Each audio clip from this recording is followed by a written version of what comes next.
ठीक है। तो फिर एक डेढ़ साल बाद मेरा बेटा बड़ा पैदा हुआ। 18 साल थी मेरी एज तब मेरा बेटा पैदा हुआ। तो फिर मेरा कॉम्प्रोमाइज़ मैंने कर लिया कि यही जीना मरना है। और 10 साल के बाद मेरे 5 बच्चे उस दौरान हो गए और उनकी डेथ। अस्सलाम वालेकुम नाज़रीन, स्ट्रॉन्ग पाकिस्तान के साथ मैं हूं आपका अपना दोस्त, आपका अपना होस्ट मोहम्मद नुमान। नाज़रीन, आज जिस खातून के साथ मैं मौजूद हूं इनका नाम है ज़ुबैदा। एक बहुत ही मोटिवेशनल स्टोरी और एक स्ट्रॉन्ग फेस ऑफ पाकिस्तान आपके लिए खिदमत में हाजिर हुए हैं। तो इनकी स्टोरी ये है कि 17 साल की उम्र में घर वालों ने इनकी ज़बरदस्ती एक 50 साल के मर्द से शादी कर दी थी और 6 साल की उम्र में जाकर इनको पता चला था कि इनको पोलियो है। यानी कि जब ये भागती थी तो गिर जाती थी, चलते चलते भी अचानक ही गिर जाती थी। तो 6 साल की उम्र में जाके इनको पता चला कि इनको पोलियो है, ये चल नहीं सकती। लेकिन 17 साल की उम्र में इनकी 50 साल के मर्द से शादी हो गई। 10 साल बाद उस मर्द का इंतकाल हो गया और इनके ससुराल वालों ने इनको घर से निकाल दिया और इनकी चादर भी छीन ली और उन लोगों ने इनके बच्चे इनको नहीं दिए। इनके 5 बच्चे थे। ये ऐसी थी कि डट कर मुकाबला किया और गली के अंदर बैठी रही और रोती रही 5 घंटों तक कि अगर मेरे बच्चे दोगे तो मैं जाऊंगी, वरना मैं नहीं जाऊंगी। तो जब इन्होंने अपने बच्चे लिए तो बच्चे लेकर इन्होंने एक कमरा लिया। कमरे के अंदर ये रहना शुरू हो गई। पार्लर का इनको थोड़ा बहुत काम आता था। ये इनके पास से स्किल थी कि इनको पार्लर का काम आता था। तो इन्होंने उसी काम को आगे बढ़ाया और इन्होंने एक छोटा सा पार्लर खोला। 6 महीने तक कोई कस्टमर ना आया, कोई भी, यानी कि कुछ भी नहीं। तो 6 महीने बाद जाकर एक कस्टमर आया और उसे 6 महीने के बाद इन्होंने 15 रुपये कमाए। और नाज़रीन, 6 महीने के बाद 15 रुपये कमाए और आज चांद रात को ये लाखों कमाती हैं। तो इनकी ये सारी की सारी स्टोरी हम इन्हीं की ज़ुबानी सुनते हैं। जी अस्सलाम वालेकुम। वालेकुम अस्सलाम। जी, आप मुझे ये बताएं कि जब आपकी 17 साल की उम्र में एक 50 साल के मर्द से शादी हो रही थी तो आपको पता था कि वो 50 साल का है? नहीं, इतना नहीं पता था। इतना पता था कुछ मेरे से बड़े हैं क्योंकि उनकी बीवी की डेथ हुई थी। तो मुझे इतना बताया गया था कि वो थोड़े बड़े हैं लेकिन खाते पीते लोग हैं, मार्केट है, प्लाज़ा है, फ़लाँ फ़लाँ। तो मेरे जहन में बड़ी वो ख्वाब थे रंगीन से कि मैं बड़े अमीर घर में जा रही हूँ। और बड़ा ऐसा सोचा था कुछ के जैसे हम पुरानी मूवीज़ देखते थे तो बड़े अमीर घरों में जाती हैं लड़कियाँ। ऐसे ख्वाब मैंने भी दिल में सजा लिए कि मेरी शादी हो रही है। लेकिन जिस दिन मेरी शादी हुई तो मैंने गाड़ी में अपने हस्बैंड को देखा बैठ के कि फ्रंट पे वो बैठे हुए हैं। तो वो तो बिल्कुल मेरे अब्बू से भी 2 साल बड़े। और मेरी हवाइयाँ उड़ गई कि ये मेरा दूल्हा आगे बैठा हुआ है। तो मैं रहूँ और मेरी जेठानियाँ दरानियाँ जो साथ थी वो कहती हैं कि अब तो तेरा गांव बहुत दूर रह गया। मैंने कहा नहीं, मैं गांव को थोड़ी रो रही हूँ, मैं तो ये देख रही हूँ मेरे साथ क्या हो गया है।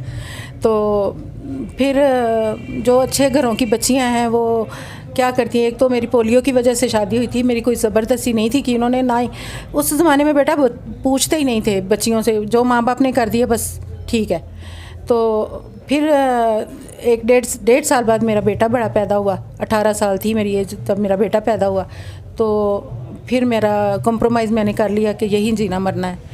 और 10 साल के बाद मेरे 5 बच्चे उस दौरान हो गए और उनकी डेथ हो मेरे हस्बैंड की। तो उसके बाद फिर मैं जिस ब्याह पे मेरे वालिदा ने मेरी शादी की थी कि हमारी बेटी बैठ के सुकून से खाएगी, तो वो मेरे पास था ही नहीं। उन्होंने पहले ही अपने नाम कर लिया हुआ था।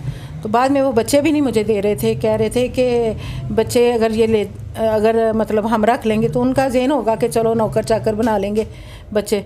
लेकिन मैंने कहा कि बच्चे तो मैं किसी कीमत पे नहीं दूंगी। मैं फिर ज़िद पे आ गई, मैं गली में बैठ गई और उस दिन मैंने फ़ैसला किया था कि बच्चे मैं लेके जाऊंगी जी, या मरूंगी या बच्चे लेके जाऊंगी। तो बच्चे मैंने फिर उनसे लिए, दे दिए। उन्होंने, किसी ने उनको समझाया कि बददुआएं ना लो, दे दो, क्या करोगे बच्चों को। तो फिर ज़ाहिर है वो भी एक बड़ी उनके लिए थी कि मैं तो कहती हूँ शुक्र करती हूँ कि उन्होंने मेरे बच्चे दे दिए। उनको लेके मैं फिर बेटा यहाँ आई, भगवानपुरा से मॉडल टाउन आई। मॉडल टाउन में 1000 रुपये मैंने घर लिया और 500 पे दुकान ली मैंने। और मैंने पार्लर खोला जिसका 6 महीने तक कोई क्लाइंट नहीं आया। और पहले तो ग्रेजुएटी में मेरे मियाँ की 75,000 रुपये मुझे मिली हुई थी। उससे मैं घर भी लिया, पार्लर में 12-15 हज़ार लगा के पार्लर भी बना लिया और कुछ महीने उसका किराया भी देना था। ज़ाहिर है फिर रोटी के लाले पड़ गए।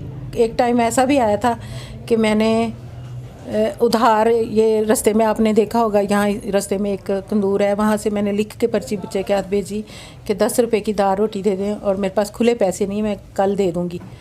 और आज अगर रोटी खाते थे तो कल की मुझे ये नहीं होती थी कि कल कहाँ से मिलेगी। तो अल्लाह ताला ने फिर आहिस्ता आहिस्ता बहुत अल्लाह का करम है मुझ पर कि अल्लाह ने, अब मैं लाखों कमाती हूँ।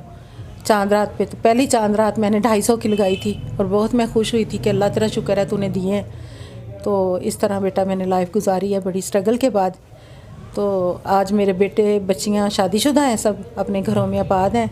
एक घर भी मैंने अपना बना लिया, दूसरा फिर मेरे बच्चों की शादियाँ हो गई, तीसरा मेरा अल्लाह का शुक्र है मुझे किसी चीज़ की कोई कमी नहीं है। अच्छा, आप मुझे ये बताएं कि उस वक्त चांद रात को आपकी पहली कमाई क्या थी और आज आपके चांद रात को कितनी कमाई होती है? उस वक्त पहली चांद रात मैंने 250 रुपये की लगाई थी और अब तो चांद रात के पैसे गिनते गिनते अल्लाह का शुक्र है मैं खुश हो जाती हूँ कि अल्लाह कमाल है, कितने बच्चे खुश होते हैं, कितना सबको मैं बांटती हूँ ईदियाँ बच्चों में और खुशी खुशी 10-10 हज़ार ईदी दे दूँ तो मुझे परवाह नहीं होती। तो उस वक्त मैं 10 रुपये के लिए उधार रोटी मंगवा के बच्चों को खिलाती थी।